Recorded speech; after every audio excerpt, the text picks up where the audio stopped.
Welcome back, everyone, to the Moms Like Me podcast, powered by Support Now. I'm thrilled to have my next guest on, Bethany Gurbal. I actually know through a personal connection, which is rare on this podcast. Normally, I come about my guests through very indirect ways.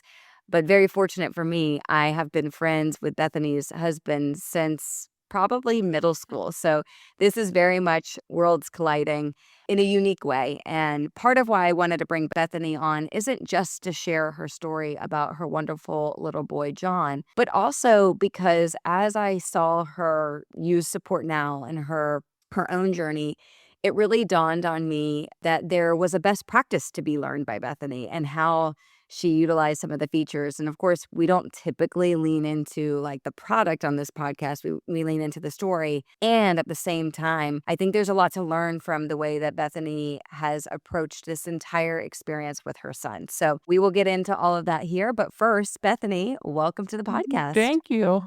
We're so happy to have you. Bethany, I learned a little bit more about your story through Andy, your husband. I had seen something on Facebook around the arrival of your second child, but I would love for you to share with our listeners a little bit more about really like the end of your pregnancy and what that was like and how John made his arrival. Well, it's been a whirlwind, that's for sure. So I guess the situation, we'll put it kindly, the situation started when I was probably like 8 months pregnant. And, it was our second kid. And so we'd kind of, been through all this before and everything was looking good. He was on the smaller side, but our daughter was just huge. So he was really just normal sized. We weren't having any issues aside from like my normal heart condition things. But from a baby perspective, everything was great. I was having ultrasounds every week. Every week I'd go and they'd say, he's perfect. He looks awesome. He's growing. See you next week. So I was due in February, and the week before Thanksgiving, my husband got laid off from his job. And so that was terrible timing. I was not working, and our entire family had health insurance through his job. So this kind of started the whole part of our biggest struggle on top of everything else we were dealing with. This kind of started the financial aspect of what we've been working through. So we lost our health insurance. I was like 8.5 months pregnant. I had to cancel doctor's appointments because each appointment was like over $2,000. And at this point, Andy didn't have a job and we didn't have insurance. And so we were fortunately able to get insurance through a Cobra plan. Very expensive, but better than nothing. And my husband fortunately found a new job very quickly that he loves. And that part of it has been a huge blessing. So we kind of struggled through that. And then come January, things were still going fine. And I went for a doctor's appointment. It was like a Friday at 4 p.m. And I went, and the doctors try not to freak patients out, which I appreciate. But as a nurse, I feel like I can pick up on a lot of things. So the doctor's very calm, very nice. He was like, the baby looks fine, but, we need to deliver you first thing Monday morning. And I was like, okay, doesn't sound fine. But he was like, everything's okay. Like, go home, get things ready. Monday morning, 8 a.m., you're going to come in and have your C-section. And then Saturday, I ended up How many weeks were you at that point? 35 and a half and some change. Okay, so early, Early, like not yet yeah. 37 And our weeks, daughter right? was Okay, born got it. at like 37 plus 1, but she weighed 8 pounds 3 weeks early. She was just huge. John was always on the smaller side, and we had no idea anything was wrong with him, so we didn't think much of it. And then I went into preterm labor that Saturday, literally the next day, and so I ended up having my C-section on Saturday night. And he was small. He was under 6 pounds, which is by far the smallest baby that's ever been born in my family. So that was kind of shocking, but even still, they were like, he's small, but he's early. He looks fine. And we're like, okay. So then, he was born at Northside, and because he was early and he was having a little bit of breathing trouble, nothing too serious, he was in the NICU. And it was like on day 2 that he was in the NICU, we got a call from his doctor, and he was doing okay. They were weaning his oxygen, but he was really struggling to eat, which is not that uncommon in preterm C-section babies. So at this point, we still weren't concerned because he was perfectly healthy. Nothing was wrong with him. And then she called us one day and said that they found something abnormal in his mouth, which weren't really sure what that meant. They said his gum line looked atypical, and we were like, okay, not really sure what to make of that. And they were like, he's having breathing troubles. We tried to look in his nose and we couldn't even get a camera in there. Like his nose is so small. The smallest pediatric camera they make won't even go inside his nostril at all. So she was like, I'm worried he may have something wrong with his nose. And so we're like, okay, well, better to know what we're dealing with. So at this point, still not concerned. So they're like, we need to do a CT of his head. Not ideal. At this point, he's 3 days old. But we consented to it, and they did the CT, and they found that he has this condition that's extremely rare that I've never heard of. His pediatrician had never heard of it. Nobody's ever heard of it except the ENT doctors. And even his doctors at CHOA were like, we see maybe 2 or 3 of these kids a year. I was like, okay, so this is super rare. Still don't really know what to make of it. It's called piriform aperture stenosis. So basically the holes in your nostrils, like in your skeleton and your cranium, like the actual bone parts, his didn't really form. And so they're supposed to be, I think, 14 millimeters and his were 3. So he basically could not breathe at all. And newborns don't know how to breathe out of their mouth. They only know how to breathe out of their nose. And he had a very severe obstruction. So they did the CT and said he has this, but at this point he's off oxygen. He's starting to do okay with his bottles. So we're still not too concerned. And then we get another call from the same doctor. And she was like, after we found these things on his CT scan, the nose thing, and he also has 1 front tooth instead of 2. His 2 front teeth didn't split. And so when his tooth comes in, it's going to be 1 very large front tooth. Cosmetic problem. Still not really that concerned. But then she calls and she's like, well, these 2 things that he has are called midline abnormalities. And when you have midline abnormalities, sometimes the brain is affected, and basically his brain may not have divided into 2 hemispheres. And so that has a Wow. very long, complicated medical sounding name. I'm probably going to butcher it, but it's holopresonencephalopathy or something like that. And it's kind of on a spectrum.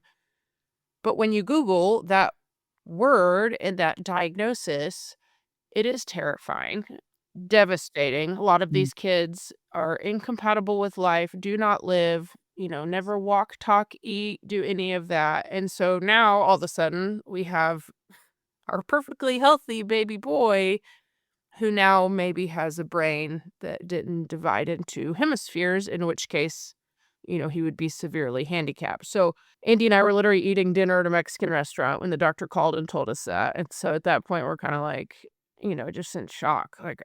We were so blindsided. He was just perfectly healthy, and now all of a sudden this. And so luckily they got the MRI done that next morning, and they immediately read it. The radiologist called me so fast after the scan. It was less than 24 hours, which was great because Andy and I were just physically ill and just kind of sat around and stared at the wall for waiting. And the MRI was normal. We were so fortunate. He's had lots of issues, but through all of that, Andy and I are always saying to each other, it could have been way worse. We actually got very lucky that he is, he's on the spectrum. He still has this holopresonencephalopathy thing, but he's very far on the spectrum on one end. So his nose and mouth are the only things that are affected. So, at this point, we were very thankful, and we were like, okay, so he doesn't have this. And at this point, he's off oxygen. He's doing fine with his bottles. We're not having any issues. They were like, okay, so this was towards the end of his NICU stay. He ended up being in the NICU for 10 days. And so he was really just working on feeding and working on bottles. So it wasn't anything too serious at the end. And then they discharged us and basically said, this is the nose problem he has. This is what it's called. we've made you a follow-up with an ENT doctor. See them in 6 weeks. And so we were like, okay, well, Mhm. that was really stressful, but we seemed to like have dodged a bullet. And, the ENT doctor we saw, she was like, this condition can be really hard for newborns, but they grow out of it. He'll grow out of it and he'll be fine. And so we were like, okay, like everything's going to be fine. We'll go home. Sure. We'll see the ENT doctor in 6 months. Like it's going to be fine. It's not going to be a problem. And also while he was in the NICU, he failed his hearing screen and they told us that he was probably going to go deaf. Also another issue, we were like, Wow. okay, like congenital deafness doesn't run in either of our families. This is also a surprise, but with everything else we were dealing with, we were kind of like, you know, he can hear now, it seems like, as much as you can tell in a 10-day-old.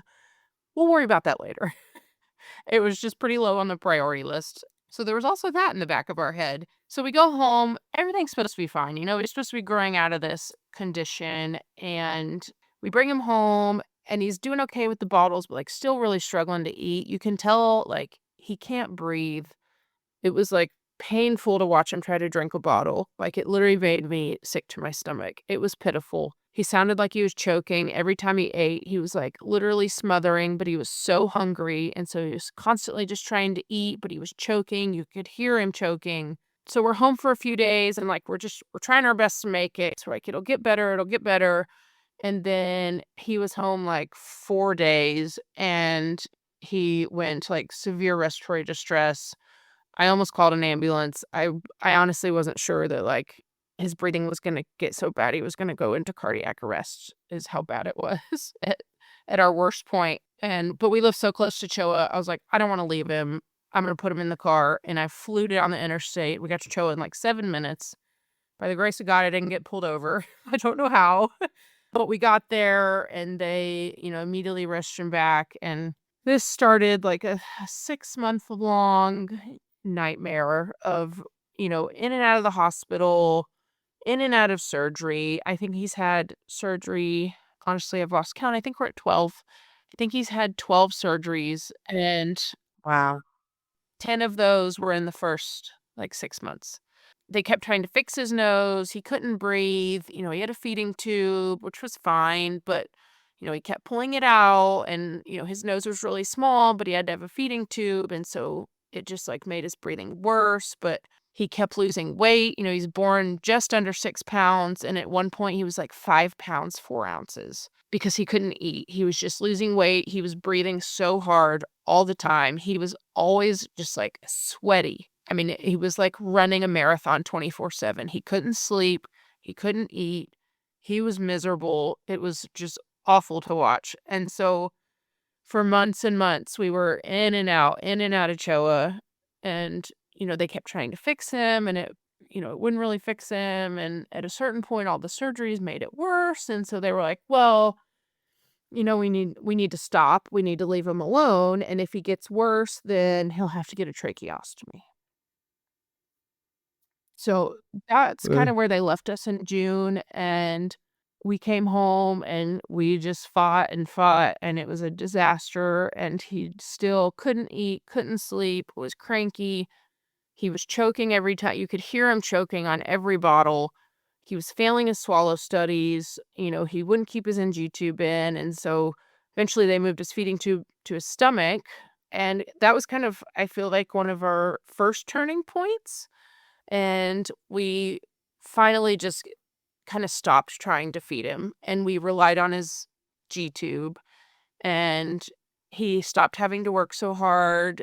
His breathing was getting slightly better, he was able to rest, and we were force feeding him so many calories. He, like, doubled his weight in a month, and then he was, like, way too heavy for his size, and then we had to back off on his calories. So it's uh, I could I'm not gonna go through the whole story. That was supposed to be the short version, I'm sorry. It's been a That's okay. That's whirlwind. okay. It sounds like a whirlwind. The expression we often hear is about NICU babies specifically is, it's 2 steps forward, 1 step back, 3 steps forward, 5 steps Exactly. back. It's a incredibly turbulent ride. And as you described, one of the things I am really curious about is the just the nature of what was happening. It was so unexpected. I mean, Mhm. you what you referenced is that there was never any indication while he was in utero that any of these challenges were gonna be present when he ultimately No. arrived. And I know and the suddenness of that can really take parents off guard. And what you're also describing sounds completely exhausting. So I'm curious, how did you actually process all of this? How did you and Andy like take care of yourselves in these early months? Because it sounds so scary, it sounds so traumatic, and because you had no ability to prepare ahead of time, you're really, somewhat flat-footed and looking ahead to therapists and looking ahead to treatments. And now it sounds like you just kind of you did everything you could to just try to figure out like how can we just fix the thing right in Uh-huh. front of us. But I would love for you to share a little bit more about how you actually, if you can recall, how you actually processed all this so that you could also show up for your daughter. Because See. again, I think one thing that is missed in this is you already had a toddler at home. Yeah. Yeah, and honestly, that I feel like was one of the hardest parts because you get people say it all the time, "I don't know how you're doing this." Like, "This seems so hard. I don't know how you're doing this." But for me, I'm like, the s going to the hospital and spending, almost 6 months of my life at CHOA, sleeping on the awful bed in his room and, trying to basically be his primary nurse and his mom and his advocate and his liaison between all the doctors and managing his medical care and the insurance and this, and all that, you know, that part came easy to me. That part was not hard. Caring for him was not hard. Watching him be in pain and suffer was obviously hard. But the hardest part for me was that you know, I had to do all of that, but it was the rest of the stuff that was hard on me. Like, I'm going through all this, but like at the same time, Andy had just lost his job and we had to get this ungodly expensive health insurance. And, we're going through all this, but the world keeps spinning and life goes on for everybody else. So I feel like at a certain point, Andy and I kind of just felt like we were in our own bubble, just trying to make it, and we were in fight or flight mode and, just kind of on autopilot, but everybody else was just, going to work and taking their kids to birthday parties and going about their life, and I feel like that was one of the hardest parts for me, was that we were going through all that, but it felt like life was just kind of passing us by, and we were just, like, literally trying not to drown. But we had Right, so much right, help, so right. much help. You're like stuck in a moment of time and Yeah. yeah. And even, from the beginning, Andy's parents live here, so they're, 2 miles down the road, so they're quick. We called them multiple times, like, late night, early morning, middle of the night, like, "You gotta get over here, we need your help," you know, "John's going to the hospital again." Um, and my family, they live in Tennessee, but there was, every time John went in the hospital, I would text my mom and I'd say, "John's in the hospital again, like, can you come get Collins?" And sorry. Her and my dad would drive Sit from down. Tennessee to our house and pick up Collins and pack her bags and pack her food and take her back to Tennessee and watch her for, like, weeks at a time. And, we had one of our friends came over while I was at the hospital and cleaned our entire house. And, she also had a one-year-old at home, and our friends would come and play with our dog and take her to their house for a few days. Like, people just honestly came out of the woodwork, and it was, in the beginning, I felt like we were treading water by ourselves, but it didn't take very long before we had more people offering to help than we needed help for. Like, people, and, I think, unfortunately, I think tragedy is what normally prompts this, but, like, I think people at their core just they want to help and they wanna do good, but sometimes when you have people that are in a situation like Andy and I were in, people don't know what to do. they don't know how to help. They don't know what's most helpful. They don't want to overstep. They don't want to, say or do the wrong thing. So, it was really when Andy, came to me and he was like, I have this friend that has this website. I was like, I don't really like to ask for help. I will from my family, obviously, because they're family, but like from strangers and like friends and acquaintances, like I don't really want to go and like ask them for help. But we truly felt like we were drowning and we didn't know what else to do. And I was like, we're not gonna make it. Like, we've gotta like, people are gonna have to help us because, there's just no other way we get through this with any amount of sanity. And even still, like, people will reach out to me now and, offer help and still, wanna support us and support John.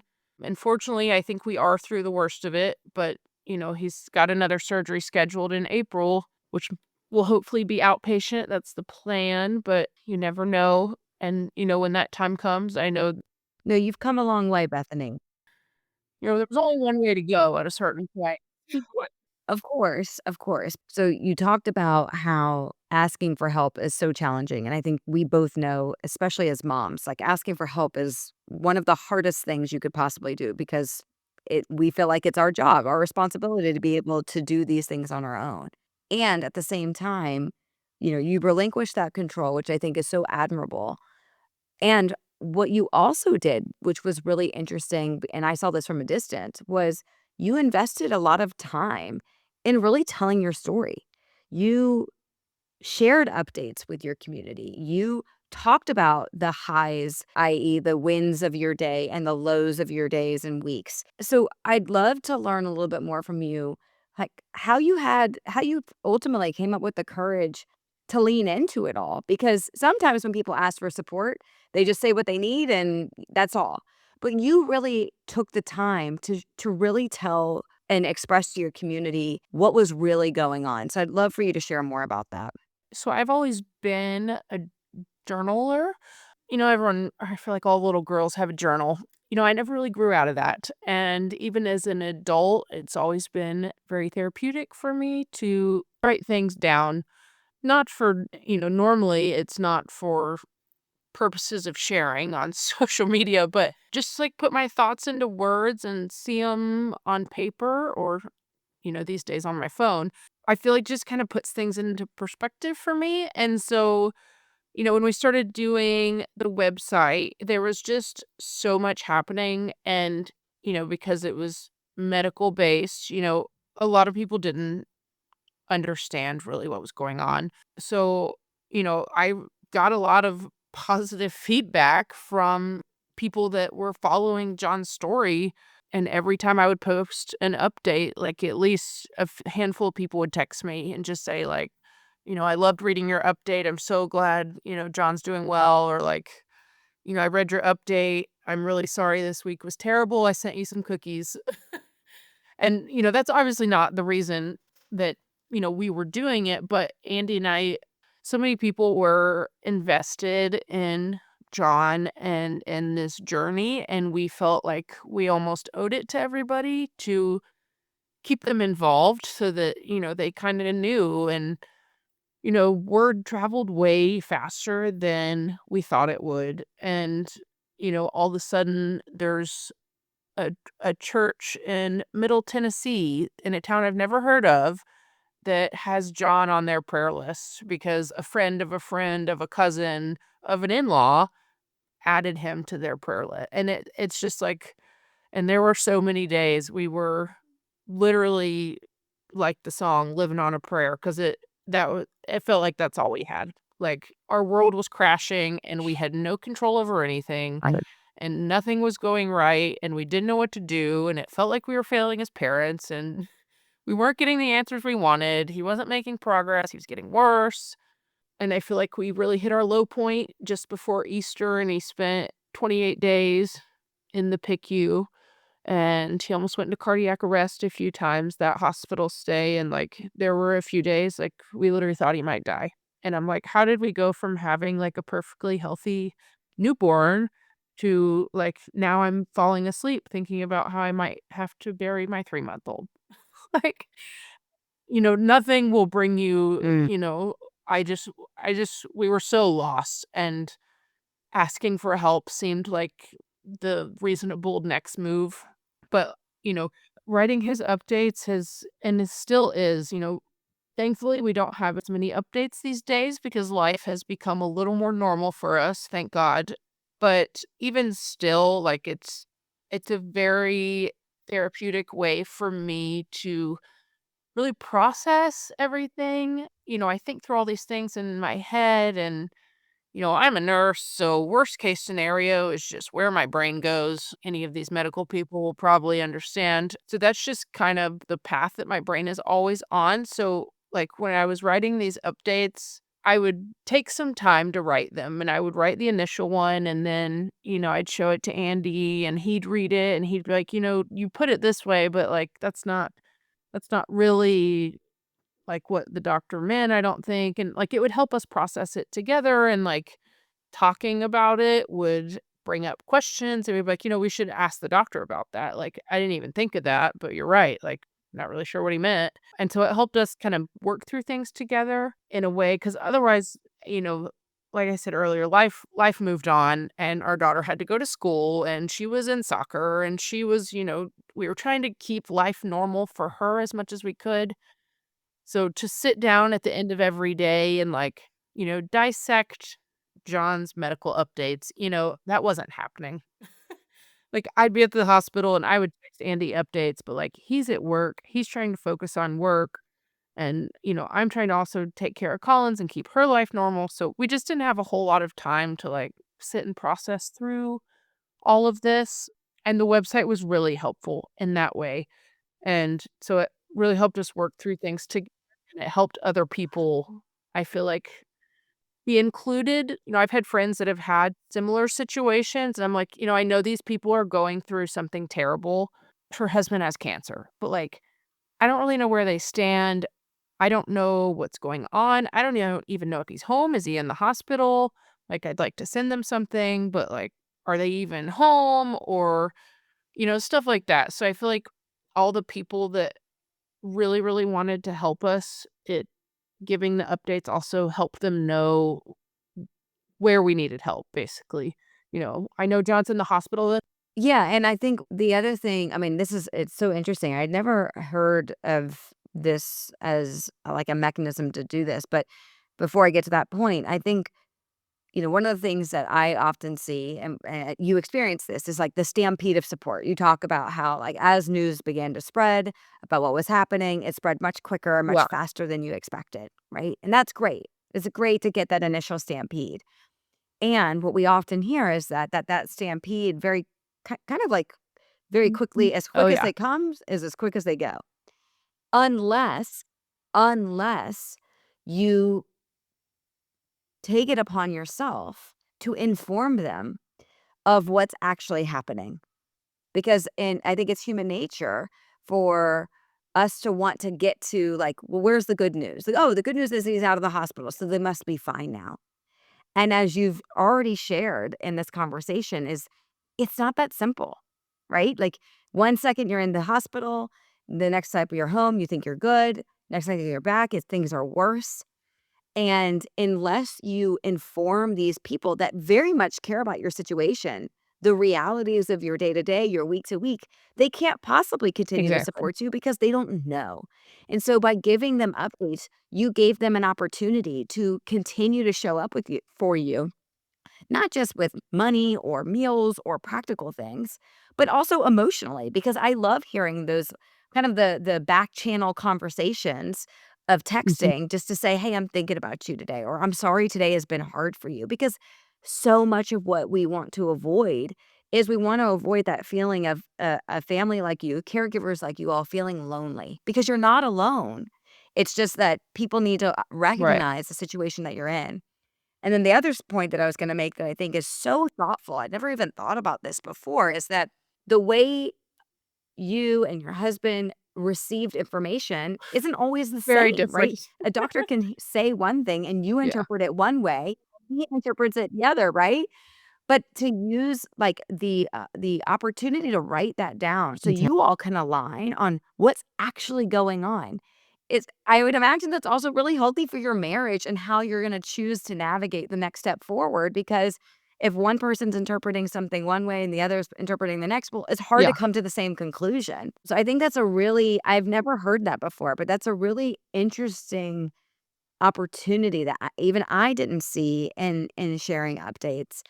And to your point about friends of yours that you know that are also going through hard times, it's again, it's very hard for your community to show up with for you if they Exactly. don't know what's happening. This which leads me to my next question. Have you actually taken any time to read back your previous updates? Like, have you read it almost like as a journal, or are you still like, are you just kind of like, all right, nope, today I have an update to share, I'll share the update. But have you taken the time to actually go back to your original update? I've gone back and I've read them all. I literally just like last week, I was just kind of like mindlessly scrolling on my phone, which is normally what I do when the kids are napping. And I just went on there and looked and I was like, I'm going to just go back and read. I was just going to read the first one and then I just kept going and going. And I was just obviously sobbing because I was just thinking back to like how dark those days were and how awful they were and how terrified we were and how, things aren't perfect. Like he still struggles. He's not a normal kid yet. Normal, typical, I will say is a better word. He's not a typical kid yet, but we're getting there and he's so much better than he was. And I was reading and I was crying, but they were tears of joy like just to see how far he's come, but also the other part of it like thinking back on the last 13 months and like, thinking about all the people that have helped us, like, if I had to make a list, I couldn't even make a list. Literally thousands of people, directly and indirectly, that have stopped, that have prayed for him. We had people make him prayer blankets, people we don't even know, our friends' neighbors making him blankets. Like, we have a whole box full of, like, keepsakes and, like, mementos that were given to us when John was sick. And I just cried and cried because I was like, I just thinking about all the people that went out of their way to help us and have sent the texts and continue to check in. And, it just was just amazing. You know, I've seen the GoFundMe's and, these pages that people post, but I just never imagined we'd be on this side of it. Bethany, you talk a lot about how all these people that showed up for you and how reading back on updates really allowed you to look back and to see how far he's come. But one thing I want to also really highlight is how far you've come, how far you and your husband have come in this journey too. So that hopefully it's been cathartic from that perspective. As we wrap up, the one last question I have for you is, if there's one thing that you had to tell a mom like you that's in a situation like this, what would that piece of advice be? Honestly, I would just tell her to ask for help because if I didn't have Andy, I don't know that I would have been as open and willing to accept help from people that aren't my family members. Because, like you said, as a mom, I'm like this. These are my kids. This is my family. Like I got this. I'm gonna take care of it. But I just couldn't. And that's okay, and it's okay to need help, and it's okay to ask for help, especially when your family depends on it, and my kids depend on me, but also I only have so much to give sometimes, and especially, with the first 6 months of his life, I was out of help to give, and so I think it's just sometimes it can feel as a mom, it can feel almost like a failure to ask for help, like, it's kinda like admitting, like, "I can't do this," but at least for me, that was almost therapeutic to admit, like, "I can't do this," like, "I need help." So I think just accepting that and knowing that it's okay to need help, and honestly, I mean, like you said, I wouldn't redo the year 2025 aside from getting John himself. The rest of it, I would happily skip, but, I think I definitely grew as a mom, and I think, Andy and I grew closer, and it did strengthen our marriage in its own very, very unique way. And, a lot of the things I worried about ruining Collins and, having her miss school and how that was going to affect her, like, she's 2 and it didn't affect her, and she's fine, and she loved going to visit her grandparents and play with her cousins, and she loved skipping school and going to grandma's house, and so, a lot of Who the doesn't? small things I worried about that, I feel like are mom things that you just worry about, they ended up being fine, and, I know not every story has a happy ending, but fortunately Yeah, ours does, and we are so thankful for that and just for all the people that helped us get here, because yeah, we truly would not have made it without help from so many people. I love that. Well, thank you, Bethany and John, for joining us. If you're tuning in on YouTube, you'll be lucky enough to see this sweet, precious boy who Bethany and Andy are working so hard to support and give the best life possible. We will link their registry in the show notes. And I just want to thank you, Bethany, for your honesty. One thing I really admire about you again is just how willing you've been to just express all of the emotions you've felt and even the ugly ones that people want to shy away from. So, thank you for your time today. John, thank you for your time today. And of course, we will be looking forward to supporting you all in all the ways we can. Yeah, thank you so much, Jordan. You and your team are awesome.